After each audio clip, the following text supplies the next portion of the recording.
Well, I'm based in Peckham, so I'm in SE15, and I've got to say it's my community. I love my community here. I've been a community activist here for quite a few years now. I've lived around here for about 25 years, and it's amazing. We were the first community to have a community-owned pub, rather than it being sent into flats. We've got amazing organisations like Westminster House Youth Club, which I'm a long-time supporter of, which really serves our community. And of course, community set up groups like the one that I founded, Nunhead Knocks, back in the pandemic. People here really care about each other. We really pull together in times of crisis. And I love being part of this community. I don't think there's anywhere better on earth to live. My proudest achievement is probably going to be Nunhead Knocks, which I just mentioned there. It's we set it up at the start of the COVID pandemic, before the first lockdown, actually, to help support people in our community in so many ways, and it just ballooned. It became this massive thing. I think at one point 16% of people who live in Peckham had signed up as volunteers. We got the keys to a local community centre and ran a food bank, which we were delivering from there. We supported organisations like Little Village, the Baby Bank, so taking in donations for them. We delivered prescriptions, we did all sorts of things. And then we were at the point where we were going to close down. And then the winter before last, so 22 to 23, we realised that we could still do more. So we pivoted to providing small grants for food or fuel. So anyone could apply for a monthly grant of £50, and just upload a receipt for either charging their key meter or paying their electric bill, or buying some food. And it really helped people get through the winter. We fundraised over £20,000 and just gave it directly to people who needed it.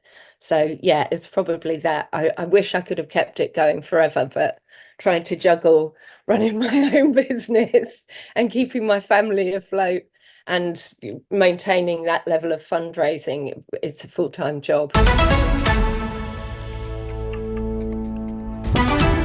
Well, it's a key plank enough. We've got a full manifesto out, so your listeners can check that out. But a key plank across it is fairness, because there's a huge disparity, as we all know, in London between the very, very ultra rich and, the people who are just trying to get by. And most of us are just trying to get by now. So a big thing for us is housing.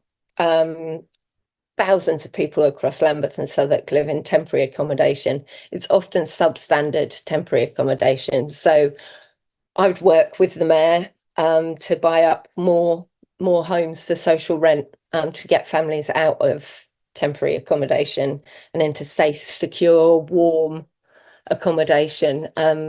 It's appalling, really, the disparity in living standards that we see, but there's literally thousands and thousands of people across Lambeth and Southwark who are affected by that. So I think that would be a key thing.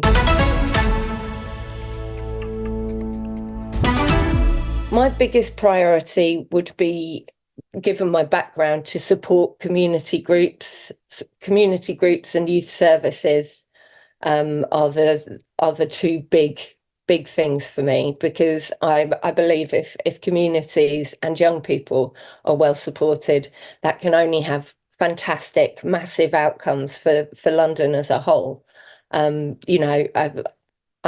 very, very passionate about giving communities the means to help each other.